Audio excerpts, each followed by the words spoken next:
वैज्ञानिकों को हमेशा ये सवाल परेशान करता है कि इस ब्रह्मांड में सिर्फ अकेले हम इंसान ही रहते हैं या फिर यहाँ किसी अन्य ग्रह व चंद्रमा में जीवन हो सकता है। इस सवाल का जवाब तलाश करने के लिए वैज्ञानिक कई सालों से रिसर्च कर रहे हैं, जिसके तहत उन्होंने एक ऐसे चंद्रमा को खोजने में सफलता हासिल की है जहाँ जीवन पनपने की संभावना है। तो आइए जानते हैं कौन सा है ये चंद्रमा और इसकी क्या विशेषताएं हैं। यूरोपा पर मौजूद है धरती से ज्यादा पानी। हम जिस चंद्रमा की बात कर रहे हैं उसे यूरोपा के नाम से जाना जाता है।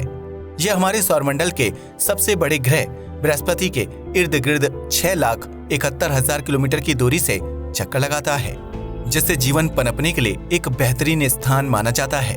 किसी भी ग्रह या चंद्रमा पर जीवन की शुरुआत के लिए पानी का तरल रूप में होना बेहद जरूरी है, जबकि उस जगह पर एक निश्चित तापमान भी अहम भूमिका निभाता है। ऐसे में वैज्ञानिकों ने बृहस्पति के चंद्रमा यूरोपा की सतह के नीचे तरल रूप में पानी होने की संभावना जताई है, जिसकी मात्रा हमारी धरती पर मौजूद समुद्र के पानी से भी 2 गुना या 3 गुना ज्यादा हो सकता है। इतना ही नहीं, यूरोपा का डायमीटर 3,121 किलोमीटर के आसपास है, जो आकार के मामले में हमारी धरती के चंद्रमा के बराबर है। वैज्ञानिकों का मानना है कि जिस तरह धरती पर जीवन की शुरुआत समुद्र के पानी में बैक्टीरिया के रूप में हुई थी, ठीक उसी प्रकार यूरोपा की सतह के नीचे मौजूद तरल पानी के महासागरों में भी बैक्टीरिया रूपी जीवन पनप रहा होगा। वैज्ञानिक शोध से पता चलता है कि यूरोपा की सतह के नीचे विभिन्न प्रकार की लेयर मौजूद हैं, जबकि इसकी सतह के ऊपर छोटे बड़े आकार के क्रेटर्स देखने को मिलते हैं और यह क्रेटर अंतरिक्षीय कचरा टकराने की वजह से निर्मित हुए हैं। यूरोपा की सतह पर लाइन के निशान दिखाई देते हैं, जो काफी हद तक बगीचे में उगने वाली झाड़ियों की तरह दिखाई देती है। यूरोपा के पास अपना कोई वायुमंडल मौजूद नहीं है, जबकि इस चंद्रमा में थोड़ी बहुत मात्रा में ऑक्सीजन मॉलिक्यूल्स देखने को मिलते हैं। यूरोपा पर जीवन की संभावना को बढ़ावा देने वाला मुख्य तत्व तरल नमकीन पानी है, जो फिलहाल बर्फीली सतह की वजह से बाहर नहीं निकल सकता है। इतना ही नहीं, वैज्ञानिकों का कहना है कि यूरोपा की सतह पर मौजूद गड्ढे 12 इंच तक गहरे हैं, जिनके अंदर केमिकल बायो सिग्नेचर के निशान मिलते हैं। यह एक प्रकार की रासायनिक प्रक्रिया होती है जिससे जीवन की उत्पत्ति को बढ़ावा देने वाला अहम सबूत माना जाता है। वैज्ञानिकों का मानना है कि यूरोपा की सतह पर रेडिएशन की मात्रा भी काफी ज्यादा है, जिसकी वजह से इस चंद्रमा की सतह पर केमिकल बायो सिग्नेचर जीवन सही ढंग से पनप नहीं पा रहा है। लेकिन यूरोपा पर केमिकल बायो सिग्नेचर पनपने के सबूत मिले हैं, जो हानिकारक रेडिएशन की वजह से अगले पड़ाव तक नहीं पहुंच पा रहे हैं। इस प्रक्रिया को वैज्ञानिक इम्पैक्ट गार्डनिंग का नाम देते हैं, जिसके तहत अंतरिक्ष से आने वाली विभिन्न वस्तुएं यूरोपा की सतह से टकराती हैं और उस टकराव से निर्मित होने वाले गड्ढों में केमिकल बायो सिग्नेचर पनपता है। ऐसे में वैज्ञानिकों का मानना है कि यूरोपा की सतह पर जैसे जैसे रेडिएशन कम होगा, वैसे वैसे यहाँ जीवन पनपने की संभावना बढ़ जाएगी। वैज्ञानिकों का मानना है कि यूरोपा की सतह पर अधिक मात्रा में रेडिएशन होने की सबसे बड़ी वजह बृहस्पति ग्रह से आने वाले हाई चार्ज्ड पार्टिकल्स हैं, जिसकी वजह से यूरोपा का माहौल जीवन लायक होने के बावजूद अभी यहाँ कुछ भी देखने को नहीं मिलता है।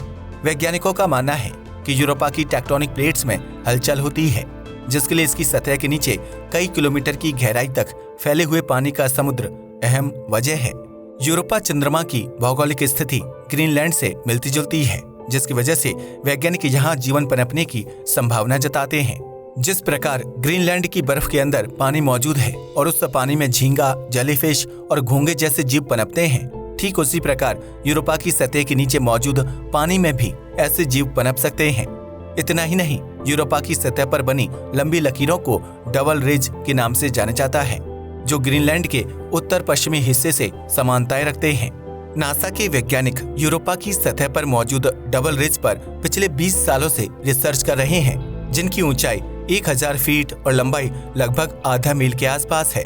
वैज्ञानिकों का ये भी मानना है कि यूरोपा पर मौसम में बदलाव भी देखने को मिलते हैं, जिससे जीवन की शुरुआत के लिए अहम माना जाता है। अब तक दुनिया भर के वैज्ञानिकों का ध्यान मंगल ग्रह पर जीवन की संभावनाएं तलाश करने में लगा था, जहां सतह के नीचे पानी बर्फ के रूप में जमी होने की आशंका जताई जाती है। वहीं बृहस्पति के चंद्रमा यूरोपा पर बर्फीली सतह के नीचे 60 से 150 किलोमीटर गहराई वाले समुद्र होने के सबूत मिलते हैं, जो जीवन की उत्पत्ति के लिए अहम कारक हैं।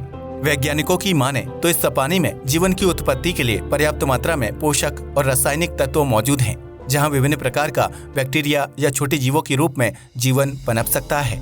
आपको बता दें कि धरती के समुद्रों में ज्वालामुखी के आसपास खतरनाक परिस्थितियों में जीवन को पनपते हुए देखा गया है, जिसकी वजह से वैज्ञानिक इस बात पर यकीन करते हैं यूरोपा की सतह के नीचे पानी में भी किसी न किसी प्रकार का जीवन जरूर होगा। यह जीवन कई मामलों में हम इंसानों के लिए मददगार साबित हो सकता है, जहां भविष्य में इंसानी बस्तियां बसाई जा सकती हैं।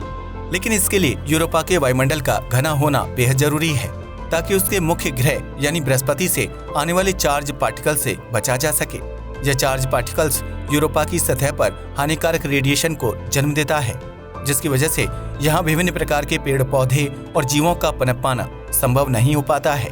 लेकिन अगर इस हानिकारक रेडिएशन को किसी प्रकार से कम या खत्म किया जा सके तो उसकी वजह से यूरोपा की सतह पर जीवन की शुरुआत करना आसान हो जाएगा। यूरोपा का आकार हमारे चंद्रमा के बराबर है, इसलिए यहाँ अच्छी खासी संख्या में इंसान अपने घर बनाकर रह सकते हैं।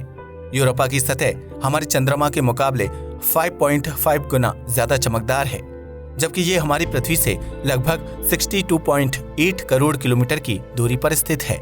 यूरोपा तक सूर्य की रोशनी को पहुंचने में 45 मिनट का समय लगता है, जबकि धरती पर सूर्य की रोशनी सिर्फ 8 मिनट में ही पहुंच जाती है। ऐसे में अगर यूरोपा पर जीवन की संभावनाएं मौजूद हैं, तो संभव है कि भविष्य में हम इंसान वहां तक पहुंचने में कामयाब हो जाएं। लेकिन यूरोपा पर इंसान का जीवन धरती के मुकाबले काफी अलग होगा, और इसका हमारे जीवन व शरीर पर क्या असर पड़ेगा ये आने वाला वक्त ही बताएगा। फिलहाल वैज्ञानिकों का एक दल ये मानता है कि यूरोपा की सतह के नीचे मौजूद तरल पानी में एलियन जीवन मौजूद हो सकता है, जिनसे अगर हम इंसान संपर्क करने में कामयाब हो जाएं, तो यह मानव इतिहास में एक बहुत बड़ी उपलब्धि होगी। आज के लिए बस इतना ही। वीडियो पसंद आया हो तो इसे लाइक और शेयर करें। धन्यवाद।